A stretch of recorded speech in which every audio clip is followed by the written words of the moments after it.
my booktube friends, all my YouTube friends, all my friends. This is Michael Romeo, and I'm here to talk about books. And that's what my channel is called. Michael Romeo Talks Books. And eating a little bit of humble pie here. It's almost the end of March. And I realized yesterday that I didn't do the March installation of my favorite 120 books. It just got right by me, and the month just kind of sucked it away. So I'm going to do that today. As those of you who have been watching know, or for those of you who haven't been, let me catch you up. I made a list of 120 of my favorite books, and I still stand on the fact that when you've been reading since you're 8 years old, and then you're now going to be turning 62, that it is possible to have that many favorite books. It really is, especially when you love reading and you love books the way that I do. So I decided to do 120 of my favorites, which equates to 10 books a month for 1 year. And we're on March. I'm glad I remembered while we were still in March so I could get it done. We're doing books 71 through 80, and even though they're numbered, that's just for the sake of keeping track of how many I've done. They're not in any particular order other than how they hit my brain, and that's about it. It's how it hit my brain as I was making the list, and I didn't try to put them in any kind of best of order. The number one book is just the number one book. So today, March, we are doing books numbers 71 through 80. And glancing it over, it's a bit of the darker side of my reading. I enjoy all kinds of books. I enjoy every genre that's out there, even romance. And about the only genre I don't find a lot of enjoyment in is fantasy. Although there have been a couple of fantasy books that I've liked that people have passed on to me saying, give this one a try.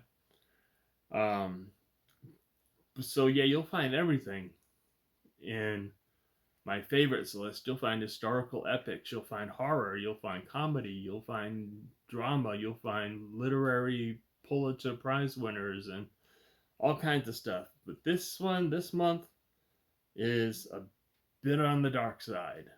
Okay? Alright, so first, we've got by Stephen King, Mr. Mercedes. This was an Edgar Award-winning book the year it came out, which was 2014. And it is about a serial killer who, I guess not so much a serial killer as a mass murderer, I guess. Then there's a difference. There's a mass murderer who hijacked a Mercedes that belonged to somebody else and tore through a crowd waiting to apply for jobs outside of the local civic center. Just took the Mercedes and went through it like a knife through butter. And there were victims after victims after victims. And this guy's a real psychopath in other ways too. He taunts the detective that's been assigned the case, and just really needles him. And what happens is the detective retires, not having solved the case, and Mr. Mercedes really does a psych job on him, to the point where even though he's retired, he decides he's going to find this perpetrator. And it's a very intense book. It's one of Stephen King's best books ever. It is not a usual Stephen King book. It is not the typical horror stuff that he's known for. It's a good, solid suspense mystery, and it'll keep you up late at night turning the pages. It really will. The next book on the list, number 72, Finders Keepers, also by Stephen King, and the second book in the trilogy that starts with Mr. Mercedes. This one is another suspense-filled mystery around that centers around a manuscript that belongs to a murdered writer. And again, it is this came out a year after Mr. Mercedes, 2015. There you go, Toby. You managed it, huh? Okay. Come on. Yep. Come on over here. Come on. Hey, no fighting. Stop that. Okay. Kids, what are you going to do with them? Surprisingly enough, the third book in the trilogy, which is called End of Watch, is not on my list of favorites. It was still a good read, but it just wasn't as good as the other two. Just, you know, Mr. Mercedes and Finders Keepers got 5 stars from me on Goodreads, and End of Watch, last one, got a close 4, with maybe like a 3.9. It's good. It was a good read, good wrap up, but it just didn't have the edge of the seat suspense that the other two had. So the next one on the list is L.A. Confidential by James Ellroy, part of his L.A. Quartet. And L.A. Confidential, I've never seen the movie. I've been told the movie is very good. And I'll tell you what, the book is fantastic. It is one of the most creative mystery novels I've come across in a long time. Parts of it, it's told like an old gossip column. And it is, well, it is a gossip column in the story, but he captures that feeling of the way the gossip columnists would write back in the 40s and 50s. And it's a really good story. A lot of graft and collusion going on in the Los Angeles Police Department, and some really horrible murders taking place at the same time, and the collision of the two and how they affect one another. And it's a very complex story, but it's a compelling read all the way through. L.A. Confidential by James Ellroy. Next up, we have Red Harvest by Dashiell Hammett from 1929. Dashiell Hammett is the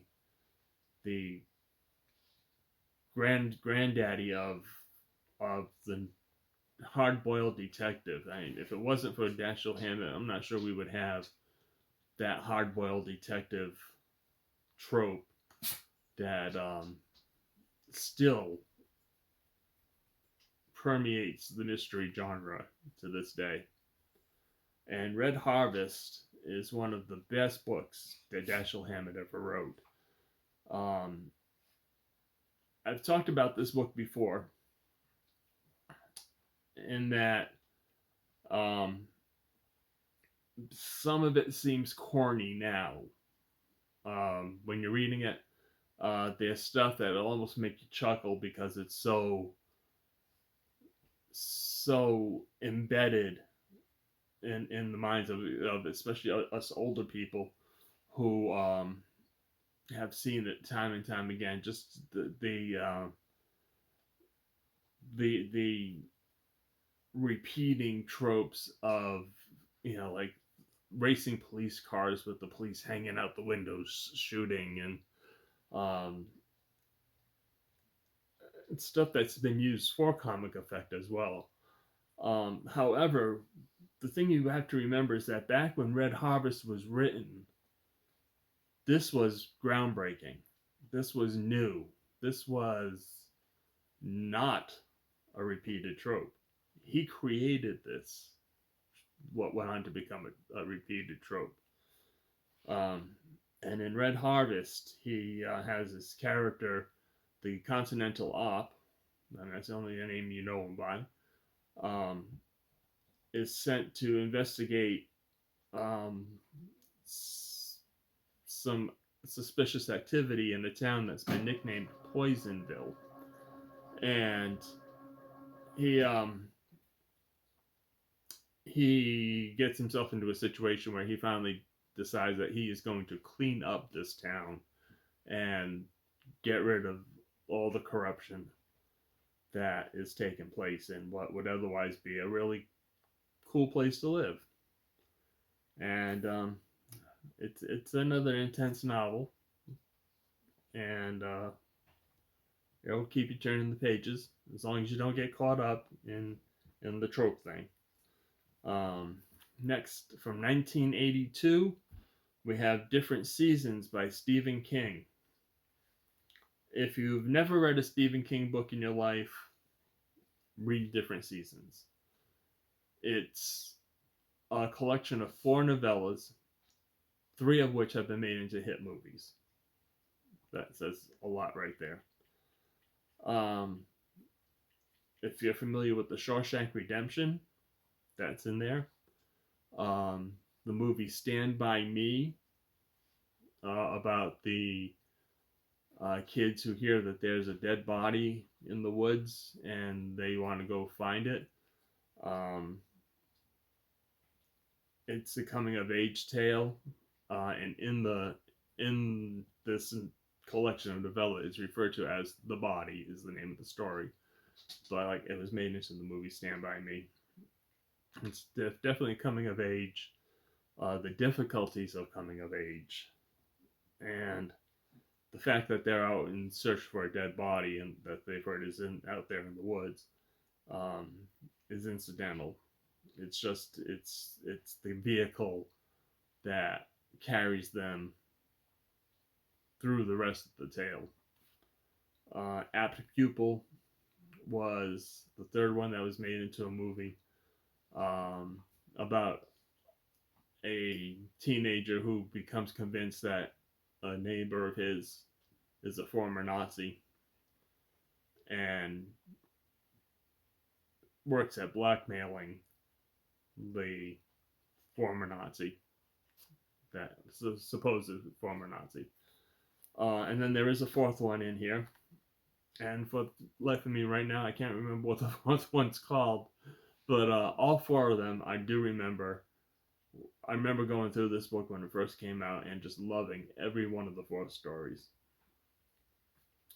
Next up, we have The Exorcist by William Peter Blatty from 1971.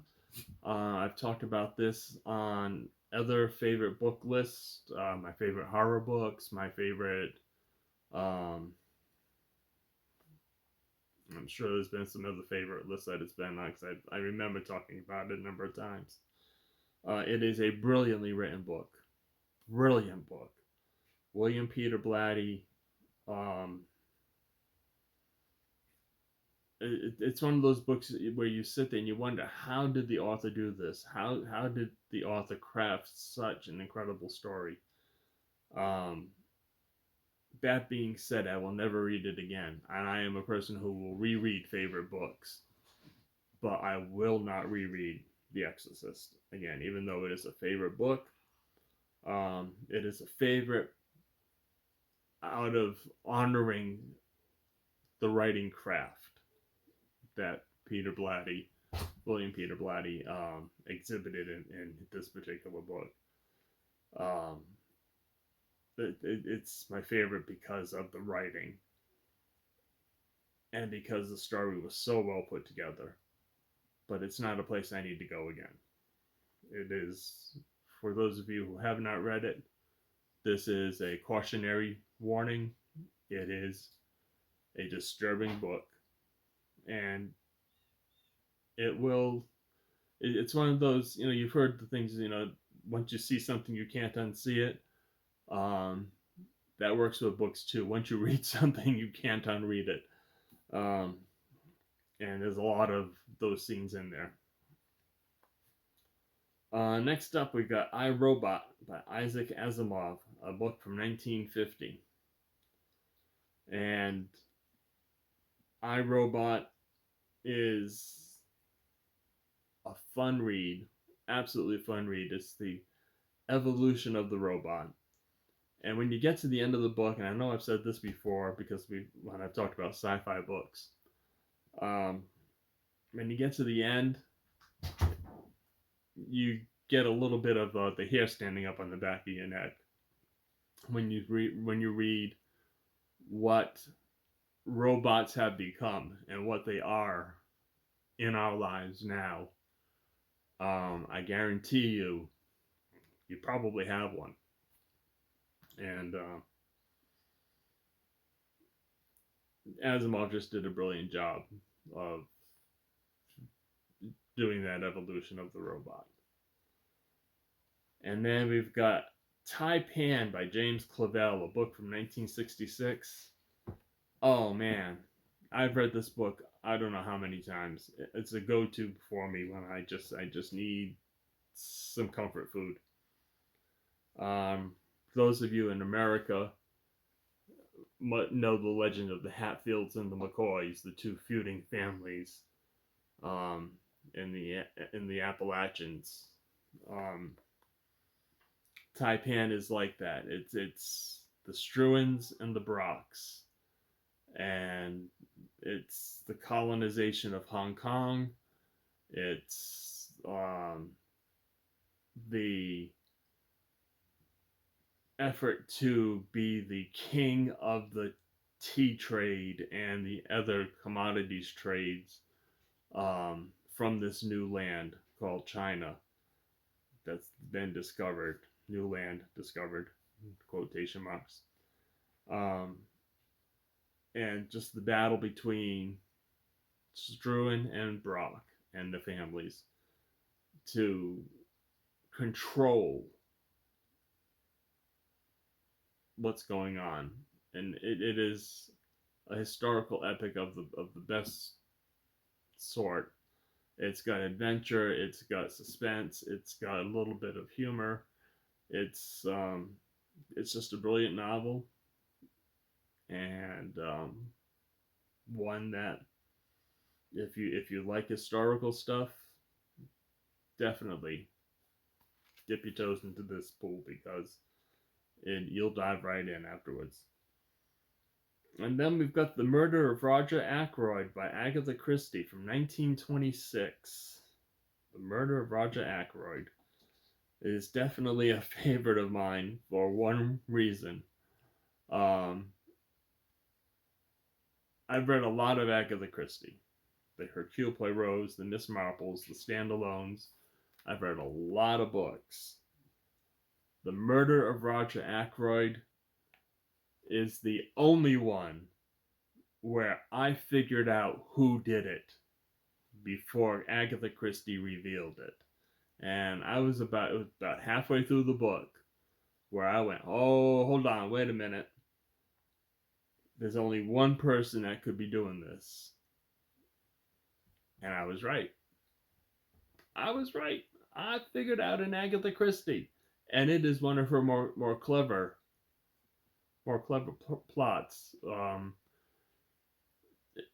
The perpetrator is one of her more clever perpetrators. It's just some people get really pissed off when they get to the end of it, and I've heard people say she cheated in writing this book, but that's just because they didn't figure it out.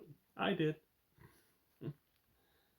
And then finally, another Dashiell Hammett from 1930, the Maltese Falcon. Many of you will have heard of this one, at least because of the movie. Old classic movie from the 1930s with Humphrey Bogart. And another great mystery. Another classic example of the hard-boiled detective and the darker villains that permeate their lives. These poor guys that are hard-boiled detectives, my goodness, they do have it. But it's a great mystery. Edge of the seater once you get going in it, and it's just a lot of fun. It's a lot of fun reading something from the 1930s, from 1930 itself, that back then was a groundbreaking novel, absolutely groundbreaking. And that's the 10 for March. Just to run them through one more time: Mr. Mercedes by Stephen King, Finders Keepers by Stephen King, L.A. Confidential by James Ellroy, Red Harvest by Dashiell Hammett, Different Seasons by Stephen King, The Exorcist by William Peter Blatty, IRobot by Isaac Asimov, Tai-Pan by James Clavell, The Murder of Roger Ackroyd by Agatha Christie, and The Maltese Falcon by Dashiell Hammett.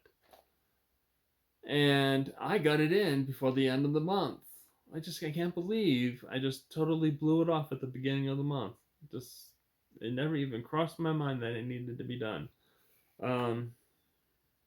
What's coming up in April, which will be, I'll do the April one probably next week or the week after, because I gotta get back on track. And it is a tossed salad of stuff. It covers a lot of different genres, almost 10 different genres, almost. And it's got some nonfiction in there. So yeah, looking forward to April, books 81 through 90, and look forward to seeing you folks again. I always enjoy being here talking about books with you guys, because books are just awesome.